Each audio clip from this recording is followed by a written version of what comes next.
এরকম অনেক ব্লগ বানিয়েছি যেগুলো শেয়ার করা হয়নি, আমার কাছে অনেক দিন ধরে পড়ে থাকছে। তো যাই হোক, সেরকমই একটা ব্লগ হচ্ছে এটা। তো আমার টেবিলটা, যেখানে আমি সমস্ত জিনিসপত্র রাখি আমার আঁকার, তো অনেক দিন ধরে ভাবছি এটাকে গুছোবো, কারণ এটার অবস্থা খুবই খারাপ, যেটা তো দেখালামই। তো সেটাই আর কি গোছাতে বসলাম একদিন। এটা ছিল 15ই আগস্ট, সেদিনই গুছিয়েছি। তো তারপর আমি টেবিলে যা যা জিনিস ছিল সব সরিয়ে টেবিলটাকে ভালো করে পরিষ্কার করে এরপর আস্তে আস্তে সব জিনিসগুলো সাজালাম। এদিক ওদিক করে দেখছিলাম কোনটা কোন দিকে রাখলে ভালো লাগবে, ঠিকঠাক হবে।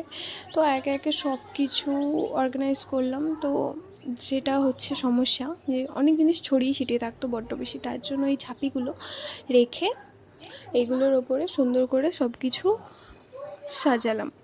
আসলে করব করে এই কারণেই করা হয় না, খুব ল্যাটখোর আমি, যার জন্য করা হয় না। কিন্তু ভাবলাম যে জায়গাটাতে কাজের জিনিসগুলো থাকছে সেই জায়গাটা যদি এরকম হয়ে থাকে, আর আমি কোনো জিনিসও খুঁজে পেতাম না, যার জন্য আরও এটা করলাম। এখন এটাই দেখা যে এটা এত সুন্দর করে কতদিন টেকে।